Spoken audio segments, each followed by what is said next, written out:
Dok, di Cina lagi ada kasus nih, kasusnya ini menyerang si saluran pernafasan pada manusia. Si HMPV ini barengan tuh sama si virus influenza yang lain juga, kelompok tertentu yang daya tahan tubuhnya jelek. Puspa on Air, sehatnya tuh di sini. Halo Sobat Pajang, gimana nih kabarnya? Jumpa lagi dengan saya di Puspa on Air, sehatnya tuh di sini. Nah, dalam episode kita kali ini, saya mendatangkan salah satu narasumber kita, salah satu dokter umum di Puskesmas Pajang. Nah, mungkin Sobat Pajang sudah pernah ke Puskesmas Pajang dan bertemu dengan beliau. Nah, beliau ini salah satu dokter cantik ya. Kita langsung saja undang dokter kita ya, Dokter Evi. Silakan duduk dong. Halo Kak Ella. Halo Dokter Evi, gimana kabarnya dok? Alhamdulillah sehat. Sehat. Gimana tadi sudah layanan ya? Iya, alhamdulillah udah selesai. Pasiennya hari ini gimana dok? Banyak nggak? Seperti biasa, Puskesmas Pajang selalu jadi langganan ya. Ini Sobat Pajang banyak pasiennya. Sehari pasti lebih dari 100 ya Iya, dok? banyak banget Kak. Oke dok, jadi di Puspa on Air ini biasanya kita itu membahas masalah kesehatan yang lagi happening.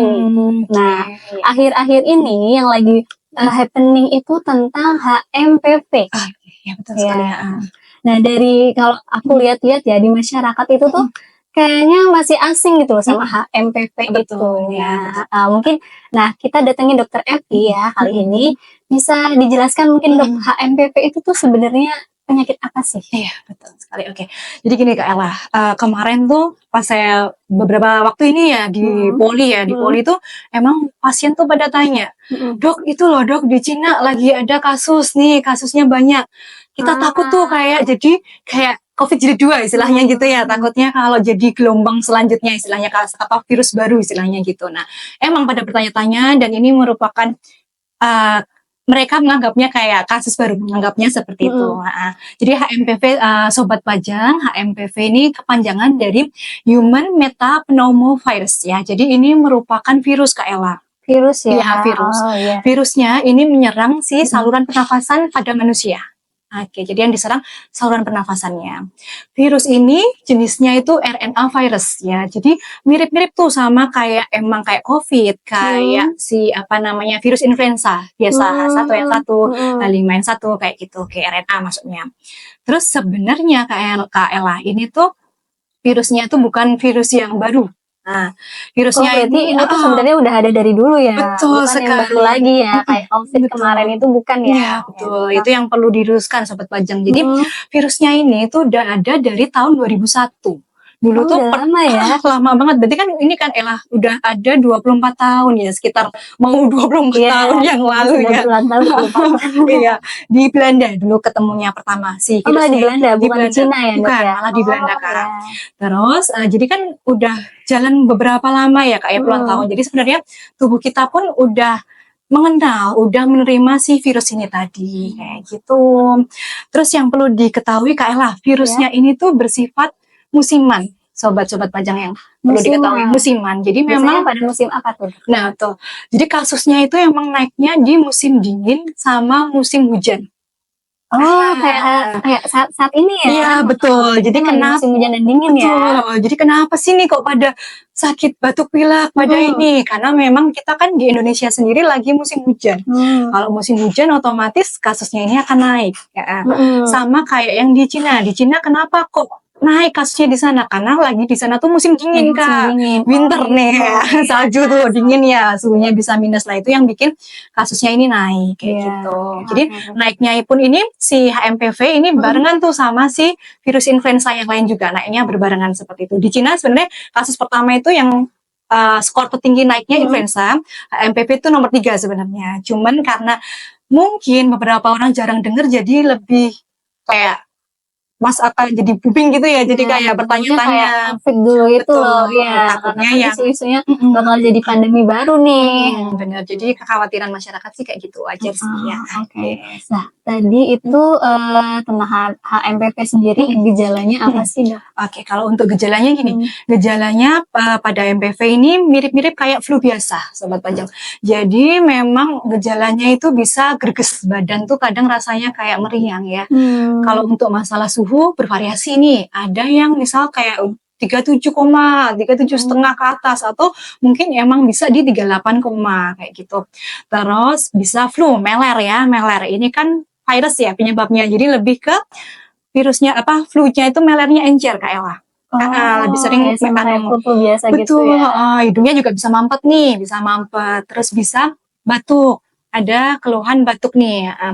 Terus bisa juga nyeri tenggorok. Nah, beberapa kasus juga sering kayak gitu Kak. Dok, ini tenggorokan sakit nih, kayak gitu. Terus kepikirannya ke sini takutnya kayak gitu. Oke, berarti ada kesamaan kayak Flu. COVID lah, kayak flu biasa juga. Nah, gitu. ada nggak sih gejala khas dia itu HMPV gitu? Kita diagnosis HMPV gitu, ada nggak? Kalau dari gejala nggak ada Kak Ella. Dia memang sama kayak influenza. Mungkin sama COVID bedanya di COVID pernah dengar nggak anosmia dulu Kak? Iya, Dulu kan yang ini juga jangan-jangan. kalau ini nggak ada Kak, bedanya sama ada. si COVID tadi. Ini kita nggak ada anosmia tadi. Cuman memang untuk si HMPV ini dia gejalanya tuh lebih ke ini Sobat Pajang kasus yang ringan sedang. Dominannya tuh ringan sedang, gejala yang ringan sedang aja. Jadi untuk menjadi kasus yang berat, kayak berkomplikasi menjadi kasus yang berat itu memang bisa. Cuman memang pada kelompok tertentu yang daya tahan tubuhnya jelek Kak. Misalnya pada penderita kanker, HIV kayak gitu memang imunnya rendah gitu ya. Betul. Nanti jadi ini kasus yang ringan tapi nanti jadi gede. Jadi kan awalnya saluran yang kena nih saluran pernafasan atas Kak Ella. Dia bisa turun ke saluran pernafasan bawah, ke percabangan paru-paru, bronkus, terus ke paru-parunya. Pernah dengar Kak Ella pneumonia? Iya. Pneumonia. Jadi memang kasusnya itu bisa menjadi komplikasi yang serius kayak pneumonia, terus bronkitis, mungkin pernah dengar ya. Jadi nanti kalau misalnya kita ketemu pasien, mungkin bisa kita dapati keluhan kayak sesek. Jadi nafasnya itu cepat ya, respirasi rate-nya itu cepat, nafasnya cepat. Terus kayak ini ada tarikan dinding dada Kak Ella, kita sebutnya retraksi. Jadi nafasnya itu kelihatan banget kayak usaha nafasnya itu tadi. Kayak gitu. Jadi memang bisa, jadi memang harus waspada, tapi ya nggak perlu panik istilahnya gitu Kak Ella.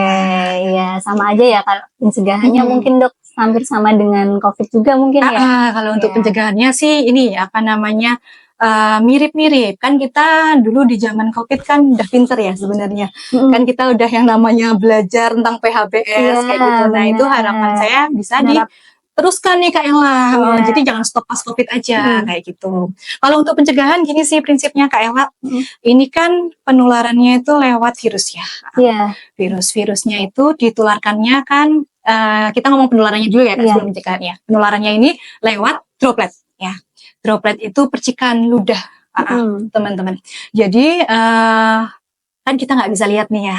Cuman memang ketika kita lagi penderita flu tadi lagi misalnya flu betul. Terus tiba-tiba bersin, tiba-tiba batuk itu kan hentakan ya tenaganya itu luar biasa lah. Itu langsung nyembur tuh lah kayak gitulah penularannya lewat si droplet tadi. Terus masuk ke saluran nafas tadi. Akhirnya bisa ketularan Kak Ella. Jadi dari droplet tadi yang pertama. Terus kedua bisa dari kontak erat Kak Ella sama si penderita HMPV tadi secara langsung betul. Jadi kayak ini jabatan saliman gitu ya, salaman tuh jabatan kayak gitu. Kita sehat ya Kak ya, sehat. Jabatan gitu bisa. Terus habis itu mungkin kontak ke beda yang sering dipegang sama penderita HMPV. Dipegang tuh. Terus kita langsung megang ini Kak, masuknya tuh lewat mukosa area mulut kita, terus hidung kita, mata kita, kayak gitu. Kita belum cuci tangan habis kontak tadi kita langsung megang-megang, masuklah tuh virusnya. Nah, berarti setelah kontak atau misalnya kita ada dekat sama penderita, jadi kita harus segera membersihkan diri ya Dok ya, dengan cuci tangan gitu ya Sobat Pajang ya. Itu tadi Kak, jadi kan kayak di tempat fasilitas kesehatan ya, atau mungkin kita lagi di bank, mungkin lagi di mana-mana itu kan mungkin kita pasti nih di ruang tunggu megang pegangan kursi itu ya ruang tunggu atau di meja ini juga bisa loh Sobat Pajang jadi tempat media penularannya tadi. Jadi makanya benar Kak Ella pentingnya untuk pencegahan tadi salah satunya dengan cuci tangan tadi. Oke. Terus untuk cuci tangan ini pastikan teman-teman sobat pajang cuci tangan pakai ini kayak sabun ya, sabun dan air mengalir. Air mengalir ya, jangan di air yang udah ada di ember atau gitu gendangan jangan ya. Jadi yang air mengalir terus usahakan 20 detik. Jadi benar-benar tahap stepnya untuk cuci tangannya. Gitu. Kalau misalnya nih dok nggak sempet nggak disediain tempat cuci tangan, nanti boleh kok pakai hand sanitizer, tapi pastikan yang basisnya itu isinya tuh alkohol gitu, boleh cuci tangan. Terus habis itu ada juga ini Kak Ella, kan nularnya kan droplet ya tadi ya. Jadi penularan pencegahan yang bisa kita lakukan tuh pakai masker. Tetap pakai masker ya, di mana aja ya. Itu pakai Karena masker. kan udah jarang tuh dok yang nggak pakai masker. Paling pakai masker cuma ke puskesmas atau ke rumah sakit Iya, benar. Oh, di tempat-tempat umum jarang tuh. Di kerumunan ya nonton konser ya nggak pakai masker. Kalau bisa di kerumunan pakein masker tetap ya, pakai masker. Nanti maskernya pun juga jangan lupa untuk sering diganti ya sobat pajang ya. Jangan sampai masker udah beberapa kali pakai nggak diganti kayak sama aja. Kan di situ udah virus-virus ya kayak udah banyak banget virusnya di situ. Terus kalau buang masker juga pastiin di tong sampah ya, tong sampah yang udah disediakan. Tertutup ya. Betul, habis itu pastikan tertutup karena nanti biar nggak virusnya nyebar-nyebar tadi. Gitu tadi itu kalau pencegahan dari sisi kitanya ya Kak ya. Terus juga bisa juga pencegahan itu dilakukan dengan ini kayak PHBS ya. Hidup bersih dan sehat. Udah sering denger ya PHBS ini ya. PHBS ini udah nggak asing ya sobat pajang di sini ya.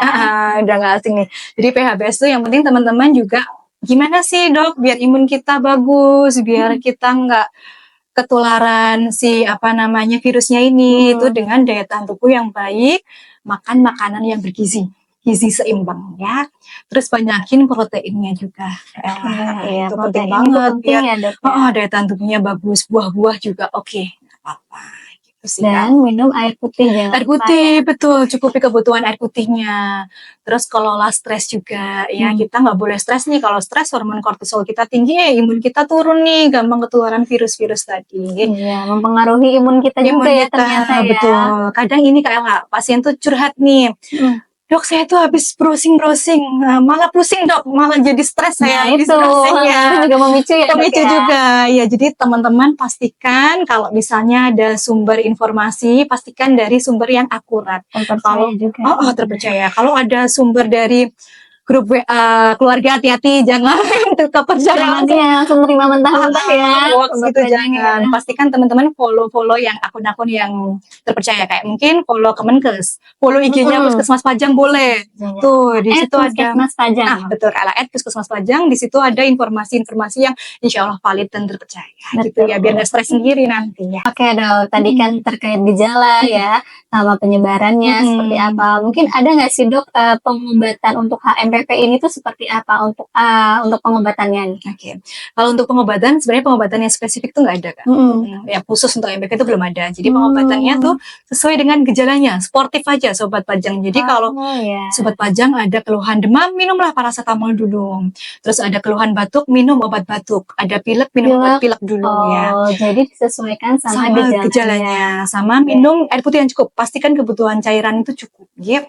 Terus kalau misalnya udah minum obat nih, tapi kok belum membaik, segera periksa ke puskesmas ya atau ke fasilitas kesehatan terdekat ya. Kami siap untuk melayani teman-teman semuanya gitu.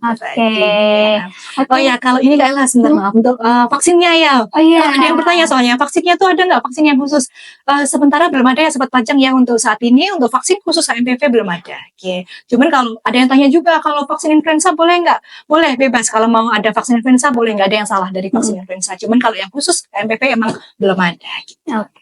Itu tadi ya. Pokoknya pengobatannya sesuai sama gejalanya aja. Gitu ya dok ya. Mungkin ada closing statement dok untuk sobat pajang di rumah. Jadi sobat pajang untuk HMPV ini waspada boleh, tapi kalau untuk panik no ya, jangan ya. Sobat pajang, sekian informasi tentang HMPV. Mungkin kalau ada yang mau ditanyakan terkait HMPV atau informasi kesehatan lainnya, boleh DM kita di Puskesmas Tajang, @puskesmastajang, atau meninggalkan komentar di bawah ini ya. Dan jangan lupa komen, like, and subscribe YouTube kita juga. Oke? Sampai jumpa di Puspa On Air selanjutnya. Sehatnya tuh di sini. Bye. Bye. Puspa On Air, sehatnya tuh di sini.